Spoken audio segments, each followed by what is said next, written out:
You don't have a time management problem, you have an energy problem. Some of us struggle with both time and energy, but this is all about how to support you in your energy. Have you ever noticed things like you do work after hours, you do work at home, you do work on the weekends, you are doing work most of the time? Have you also noticed that maybe work seems to expand to fill all the time that you have? Have you noticed that you feel pretty tired and drained, even though it hasn't really been a big day at work, but you come home exhausted? These are all kind of some symptoms of this whole energy management thing that we're going to talk about today. So we're going to figure out with you how to fix that. When we think about energy management, well, time management, right? That's pretty fixed. Time's fixed. We all get that. But energy, yeah, that's a different thing. Energy has cycles that we might not all 100% be aware of. So for example, you've got a circadian rhythm. That's a 24-hour cycle of energy that's based on the sun. But you also have ultradian rhythm, which is a 90 to 120 minute cycle happening all through the day that we may or may not be aware of. And you have infradian cycles, which are more than 24 hours. So that could be the weekly, it could be a monthly, seasonal. There's lots of different cycles and patterns going on that definitely impact our energy, and that our energy is actually going through these cycles as well. How to best harness the energy is what this is all about. So here are 4 areas where the energy flows, but actually also where energy is leaking. And this is for all of us. Let's start with tinana, the physical aspect of who we are. Obviously, that includes things like moving, having good nutrition, doing our best to look after our physical bodies really well. It also includes things like having good sleep, all of that kind of stuff. So one thing that could be draining your energy right now is not moving enough during the day. Like we go to the gym in the morning and then we sit and do our work the rest of the day, or, walk around a little bit, but we're not really moving during the day. So having regular and intentional spaces to move, that we actually take time away from the screen to move our bodies, is a really good thing to think about. A real positive thing that we could do on the other side of that as well could be sleeping really well. Being super diligent with getting the right amount of hours for your sleep. You could do that through the sleep trackers and all the things that are out there these days. Being intentional about getting good sleep. That's the physical side. Now let's think of another energy drain in this area, which is the hinengaro space. So our thoughts, our feelings, how that impacts on our energy. A quick example I can give for that one is when I am working too long on one thing, so more than 90 minutes, there is diminishing returns. I cannot spend longer than 90 minutes on something because it'll just be trying to grind out more and more out of my brain, which is not actually helpful. I need to get up, move away, do something else, and then come back to it, and I'll be way more productive. So that's me recognizing that I'm getting drained of energy. A boost for the hinengaro space, finding something that would actually help to refresh me or like kind of give me a reset, is having a good meditation practice. But it's also, if I don't have time for that, which is regularly, then it's probably just taking a pause and doing some box breathing or just focusing on my breath and being intentional about that for a minute or for 2 minutes. Just doing that can give me sufficient reset to then get back into some other work. Thirdly, let's think about the whānau space. So the social connection, interaction, and engagement. That can be a huge drain, like a huge energy leak that we're not aware of, but it can also be a really good boost when you use it at the right times. What's the drain? Well, sometimes when we're around at family things, that can be a drain, and you recognize that as draining your energy. Certain times people can drain our energy quite quickly. So recognizing that and being aware of it and moving yourself into different spaces, that's helpful. On the boosting side of things, being super intentional about connection with our significant other is a really good way to boost our energy in this space. For example, my wife and I, it's about making time to do stuff together every morning before we go out and do our other stuff like exercise and everything else. We are intentional about doing stuff together first, and then we're intentional about doing stuff together last. So it's a bookend, beginning, start, end of the day. We're intentional about doing stuff together. Last examples I'll give you is in this space, which is the wairua space. So this is probably one of the bigger energy leaks that could be happening, which is where some of us may feel misaligned in the purpose versus the things we do on a day-to-day basis. I'm here to do this and I feel my purpose is this, yet my day-to-day operational stuff is Y. It's not really the thing that I'm wanting to do. Or for whatever reason, we feel some misalignment. That's a big energy drain.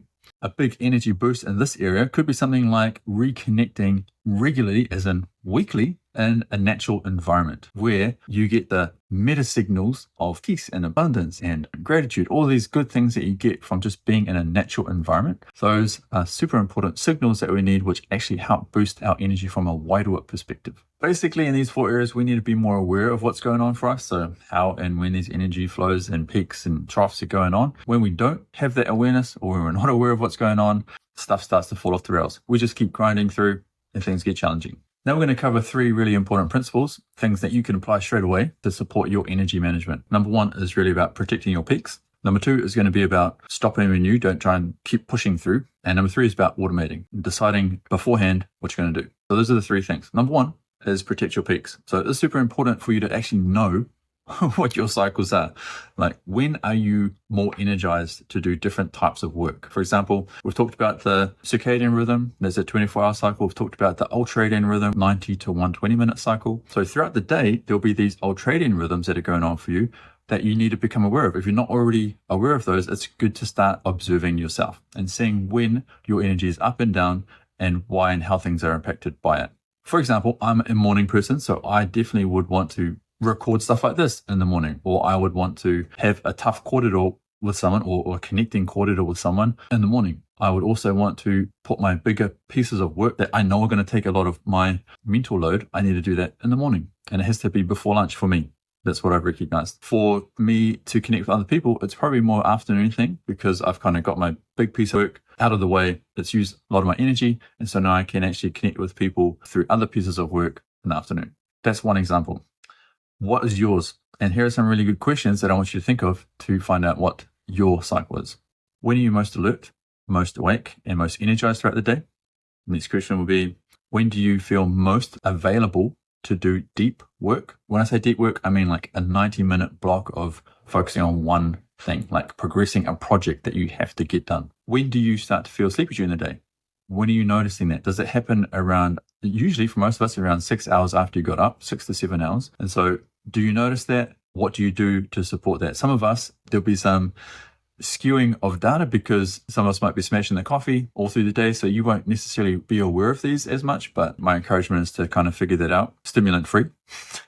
When do you actually need sugar, or when do you notice that you have more sugar or more highly processed food? That's a signal your body's giving you to say, hey, we need some more energy, and that's the fastest way you're going to get it. That's a little indicator that you might be in a trough. When do you actually prefer to exercise? Could be another good indicator. So these are just some questions to help you become more aware of energy peaks and energy troughs. Once you actually know your pattern and you are familiar with your energy peaks and troughs, now is really important to start protecting time in your calendar to do the kinds of work in the right places where your energy aligns. And you've actually got to tell other people about that. I've recognized that when I tried to do it just for myself and no one knew about it, other people didn't care what my energy cycle things was like. No one cares. So until they actually know about it, then they're more likely to fit in with the patterns that you want to put in place. Book it in the calendar, protect it, look after it, don't unbook it, don't do what most of us would do, which is, oh, it's all right this time, no. You've got to be super strict with it, disciplined about it, because you've got to think, this isn't just about this one meeting I've got, this is about the whole week. You not being aligned with your energy could be sacrificing a whole week if you get that wrong. Then you fall into the downward spiral of energy loss. That's an important point to protect it. Principle number 2 is stop and renew. So yeah, it literally means that stop doing what you're doing at your screen or whatever it is, the thing you're doing, and move away from that and get renewed. That could be something as simple as taking a micro break, going to get some water, go have a conversation with someone else in the team. It could be something as simple as going to have something to eat, which is actually nutritious and good for you, that you know is going to be in alignment with you. It could be just taking a couple of good deep breaths and moving away, getting up, having a little bit of movement. All of these are really important things to help you just stop what you're doing mentally and get back into your space. Something really good to do, recognize early when you're starting to lose a bit of energy for a particular piece of work you're doing or in a project you're doing right now, deep work you're doing, and then go and do something that's going to boost your energy. Go for a 5-minute walk. Go and have a corridor with someone for 5 to 10 minutes. Go and get something that you know is going to help you to not be hungry in the next half an hour. Doing that stuff proactively makes the biggest difference for your energy management. Principle number 3 that we're going to cover here is really about deciding once. That means you automate stuff. That means you don't have to every day go, what am I going to do today? I don't know. You are already automated because it's just what you do every day. For example, your morning routine, the golden hour.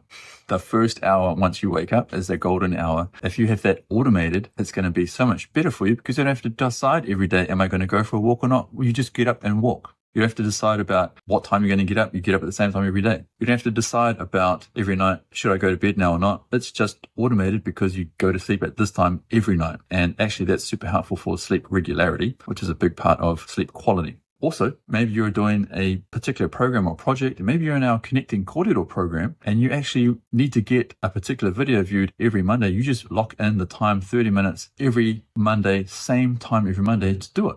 And it's just in your calendar, it's protected, and you just get it done. It's decided. It's now automated. So that's the key point to help prevent energy leaks, is to decide once, automate it, and don't have to waste energy on that thinking again.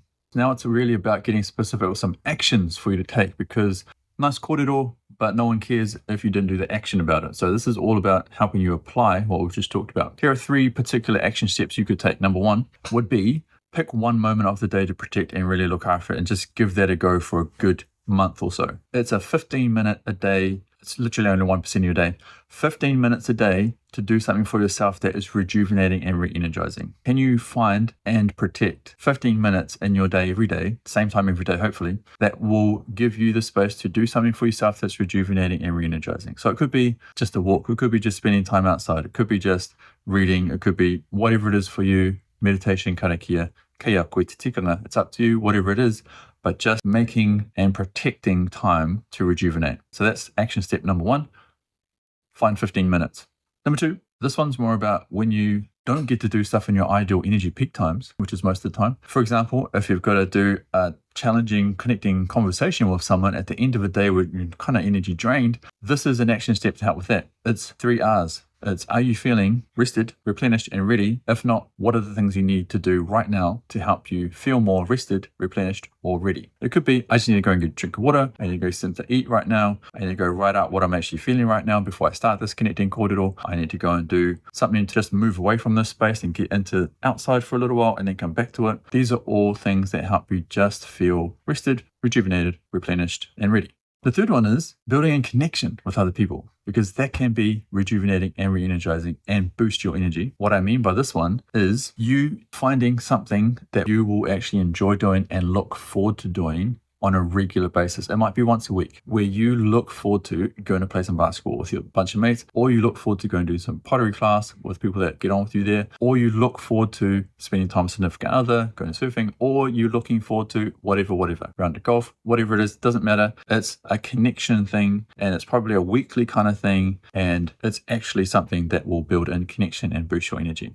3 action points. Number 1, 15 minutes a day to rejuvenate. Number 2, when you have to do stuff outside of your energy peak, think about the 3 R's. Am I rested? Am I replenished? Am I ready? And then finally, it's build in connection on a weekly basis, finding what you actually look forward to, because that will increase your energy. You don't need more time. It's set anyway. Don't waste your time trying to find any more time. It's 24 hours, right, in a day. What you do need is better energy management. And that's all of us. We know it works. We've helped lots of other people do this. CEs, GMs, they've gone from near burnt out and fully exhausted to actually now spending more time doing stuff they love, i.e. moko time, kids time, garden time, other hobbies, while still being productive at work. So it does work. It's legit. If you want to find out more about how we can help you, then definitely get in contact with us. There's other ways that we can support you to get into this energy management and being way more productive at work. We would love to help you with that. We do not want more of our leaders being burnt out, and we certainly don't want that impact flowing on to the rest of their teams. We're here. We're willing to help and support you. Get in touch if there's something that you're interested in. Otherwise, start taking action on the things that we've talked about today.